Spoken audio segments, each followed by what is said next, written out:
E lá vamos nós para mais um nome na nossa listinha de mercado do Fluminense em 2024 para 25. Agora o nome é Zé Rafael. Olha, os nomes são completamente malucos, não tem lógica. Nem digo que o nome de Zé Rafael seja estranho não, tá? Acho que é um nome bem factível de pintar no Fluminense. Talvez de todos esses apresentados, o que mais vai ter a lógica de ser factível mesmo de acontecer uma transferência e também tem potencial para a torcida achar uma boa contratação, tá? Além do Zé Rafael, vou falar dessa história já já, a gente vai falar aqui nesse vídeo também sobre Jarlison, vai falar nesse vídeo aqui também sobre a situação do Tiquinho Soares, sim, são dois atacantes que interessam o Fluminense. Vou rodar a vinheta e na volta, você já sabe, eu, Gabriel Amaral, jornalista, tricolor, vou falar dessas notícias do Fluminense. E aqui, vem aqui comigo um negócio rapidinho, aqui na descrição tem um link para você ir lá votar nos melhores e piores do ano de 2024. Vote na eleição do Raiz Tricolor, do Jornada Catel 1902 e vai lá, você vai descrever. Por exemplo, vai estar lá para você votar a imagem do ano. Qual é a imagem do ano do Fluminense? É a tabela mostrando a gente com 6 pontos em 13 rodadas? É a taça da Recopa, a camisa, uma vez mais em Rio? A imagem é o Thiago Silva atravessando de joelho o campo, enfim. Vai lá votar, tem votações melhor em campo, melhor do ano, melhor jogador, pior jogador, o gol mais inacreditavelmente perdido, tem lá pra você ver os gols. Vai lá dar uma moralzinha, aqui embaixo na descrição tá o link, rapidinho você vota. Então vamos lá, vamos rodar a vinheta.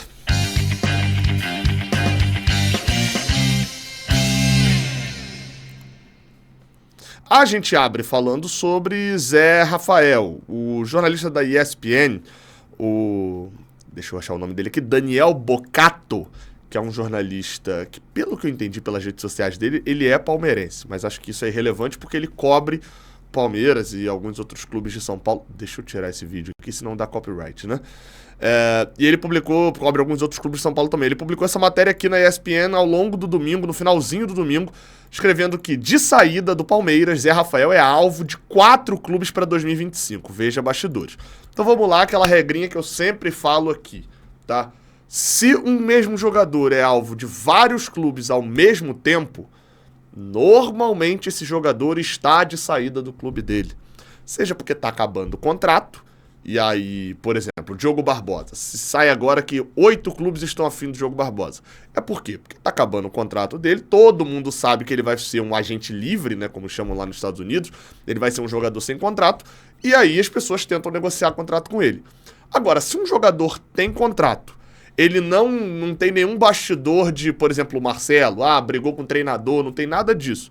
Como que 4 times iam ter a ideia de ir em cima do Zé Rafael para contratar, sendo que, pelas informações que eu obtive aqui, ele tem contrato com o Palmeiras até dezembro de 2026.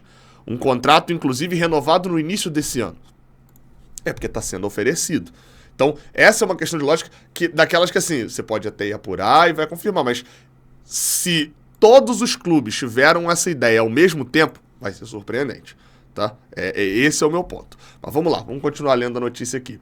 Tudo indica que o futuro de Zé Rafael será com outra camisa, não mais a do Palmeiras em 2025. Titular indiscutível nas conquistas recentes do clube, o meio-campista interessa 4 clubes do futebol brasileiro. Primeiro parêntese aqui só sobre o Zé Rafael.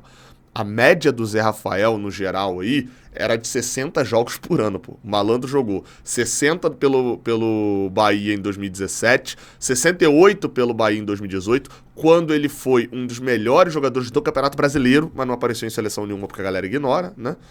E aí em 2019 ele vai pro Palmeiras, naquela época que se destacou o Palmeiras comprável, o Palmeiras montou um timaço ali entre 16 e 19, e aí ele joga em 2020, 61 jogos, em 2021, 49, em 2022, 63, em 2023, 60. Nesse ano ele joga 37. Jogou menos jogos, de fato perdeu um protagonismo na reta final, né, como banco, e teve ele também, não teve a mesma sequência que já teve em outros anos, até porque ficou no banco por algumas vezes, principalmente do mês de agosto para cá, quando o Palmeiras começou a ter o Aníbal Moreno e o Richard Rios como volantes, né? O Maurício joga mais adiantado, mas o Zé Rafael durante muito tempo foi um 5 ou um 8 no Palmeiras, e ele perde essa posição. Então, Zé Rafael, só dando aquele cadastro básico, já passei alguns números, tem 31 anos, passou pelo Bahia. Antes disso, Londrina e Coritiba, mas sem muito destaque. O destaque dele mesmo é no Bahia, principalmente em 2017, 2018. Nesse último ano ele não fez gol, mas é um meia que habitualmente faz gols. A média de gols deles ali no Palmeiras é de 5, 6 gols por ano. Para um volante, isso é um número bom. Vamos lá. Segundo a ESPN apurou, Atlético Mineiro, Cruzeiro, Fluminense e Santos. O Santos tá em todas com a gente também, né? Disputam no momento a contratação do camisa 8, que não faz parte do planejamento de Abel Ferreira para a próxima temporada. E aí, se ele não faz parte, o que o empresário faz? Sai distribuindo as paradas. Percebi agora que vocês não viram o meu gesto porque a câmera estava travada, né? Ó.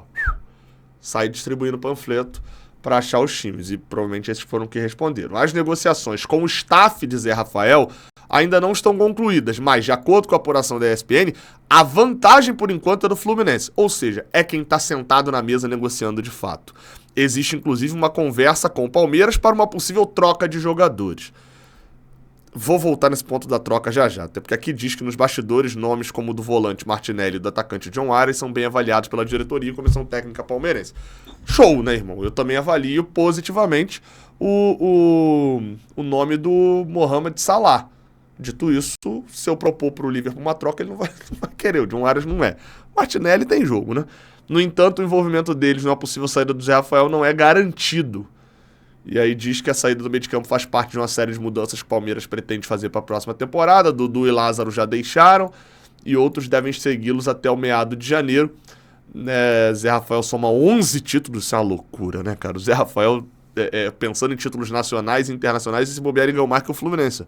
Ele é bicampeão da Libertadores, bicampeão brasileiro, tetracampeão estadual, Copa do Brasil, Recopa e Supercopa do Brasil, ele ganhou um. Não tem mais do que o Fluminense, não. Mas assim, tem mais do que muito time do Brasil, né? Isso é uma loucura, cara, que o Palmeiras fez nesses últimos anos. Então, assim, sobre o Zé Rafael, a princípio é isso. Diz que há um interesse maior do Fluminense. O único ponto que eu coloco aqui é essa questão da troca, cara. Eu até fiz uma pergunta lá no meu Twitter. De quais trocas vocês lembram no futebol brasileiro recentemente, tá? Tô falando de 20 anos pra cá, pelo menos. Porque a galera fica falando como se tudo fosse uma Master League, ainda troca fulano com fulano. E eu, particularmente, só lembrava de 2 trocas. Jadson saindo do São Paulo indo pro Corinthians, com o Alexandre Pato saindo do Corinthians indo pro São Paulo. Deu bem certo pros dois. O São Paulo ganhou muito com o Pato e o Jadson, então, ganhou muito no Corinthians. E o Everton ex-Flamengo, né? O Everton sendo trocado entre Grêmio e São Paulo com o Luciano. O Luciano indo pro São Paulo, deu muito certo. O Everton indo pro Grêmio não deu tanto certo assim, não. São só essas 2 que eu lembro, cara. Aí eu perguntei isso no Twitter, a galera lembrou do Barcos sendo trocado por 5 jogadores do Grêmio lá atrás. Eu confesso que tô só lendo, tá? Não tô indo pesquisar pra ver se é verdade, não. Que o Grêmio e o Cruzeiro trocaram goleiros esse ano. Felipe Jonathan e Gonçalo Escobar foram trocados entre Santos e Fortaleza nesse ano também. A troca dos goleiros do Grêmio e do Cruzeiro é o Rafael Cabral pro Rafael Grando. E é isso, assim, basicamente. É o Barcos pelos 5 do Grêmio, é o Rafael e o Gabriel Grando. Falaram aqui... o Igor aqui também lembrou, o Flupédia, do Arouca com o Rodrigo Souto, né? Do São Paulo pro Santos também. Então, assim, 3, 4 trocas, sei lá, nos últimos 20 anos. Até um botafoguense que também lembrou do Fernando Diniz e o Lopes, né? Que foram trocados também em 2003. Ou seja, não é comum ter troca e a gente trabalha como se fosse uma grande Master League, né? A vida com essas trocas. Voltando aqui sobre o Zé Rafael, só para passar a régua aqui. Qual é a questão, cara? Vejo como um bom jogador, acho que é uma aposta válida, não deve ganhar pouco, tá? Vocês viram o currículo do cara, as contratações do cara, o cara tá há 5 anos no time, sei lá, o terceiro, segundo, time mais rico do Brasil nesse período, só atrás do Flamengo. Então, assim, o salário do Zé Rafael não é baixo, tá? Pra sentar na mesa pra negociar com ele, não adianta vir com 200 mil reais, não. É uma paulada. Só que, por outro lado, o Zé Rafael se enquadra naquela categoria que eu acho de boa ter contratações do Fluminense nessa categoria, que é a categoria em que o Fluminense vai buscar jogadores que têm muita qualidade e que fizeram um ano ruim no ano anterior e que ainda podem mostrar futebol.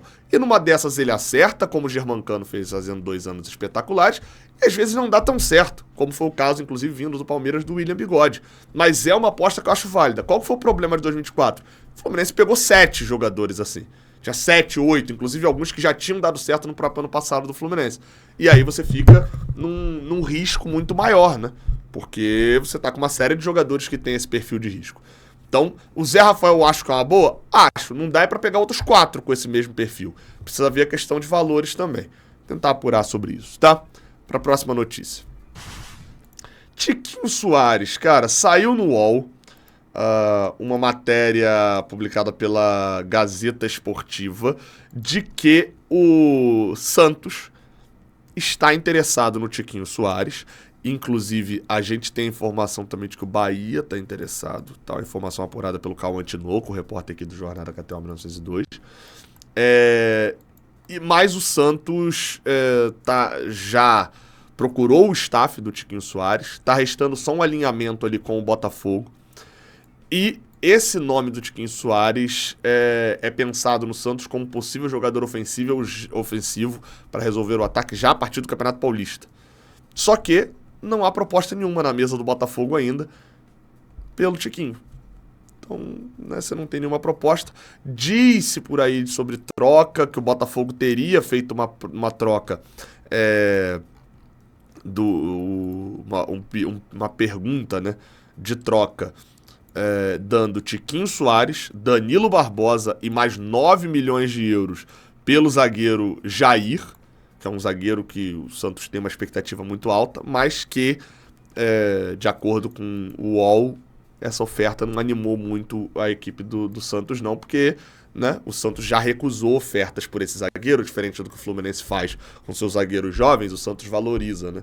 Já recusou ofertas por esse zagueiro de 19 anos de 15 milhões de euros. Então, né, não dá pro Botafogo chegar com 9, o Tiquinho e o Danilo Barbosa, como se Tiquinho e Danilo Barbosa valessem mais de 6 milhões de euros. Fato é que eu quero entender melhor essa situação do Tiquinho. O cara claramente é um jogador que quer sair do Botafogo, ou já sabe que vai sair do Botafogo, tá tentando achar um novo clube. Seria muito estranho ele ter procurado o Fluminense. Não estranho no sentido de eu achar que é mentira. Estranho no sentido da relação dele com o Botafogo. Se um jogador do Fluminense, que tem a repercussão que o Tiquinho tem lá, procura para se oferecer para o clube rival, como foi o Henrique Dourado, esse jogador, assim, cai muito no conceito. O Henrique Dourado foi um pouco dessa pegada. Não tinha nem 20% da idolatria que o Tiquinho tem pro botafoguense, e ainda assim, quando sai do Fluminense pro Flamengo, é toda uma gritaria e reclamação dos tricolores. Então, enfim, meio estranho isso tudo, assim, o Tiquinho tá abrindo mão de não sei também qual é o tamanho da mágoa dele também lá no Botafogo, por toda a imagem de pipoqueiro, enfim. A contratação do Tiquinho não me agrada muito, a princípio não. Acho que ele tem potencial, já demonstrou isso, joga, não só um finalizador, mas um criador de jogadas. Lembra um pouquinho o Fred, isso quando é forte na área, mas quando sai da área sabe jogar. Mas o meu medo é porque o Tiquinho parece já estar em declínio. E aí a gente volta lá, já é Zé Rafael, já é Tiquinho, já é o Igor Rabelo que tem uma série de lesões. A gente não tá voltando pra 2024, não? Que é o Gabriel Pires, é o Douglas Costa, é o Terãs custando um bom dinheiro sem ter jogado bem na última temporada.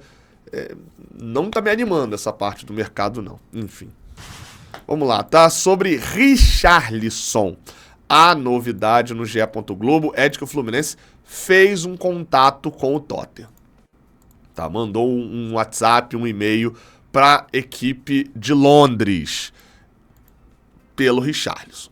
Só que, já na própria matéria do GE diz o seguinte: o Fluminense fez um contato com o Tottenham, não obteve retorno do clube britânico para abrir negociações pelo jogador.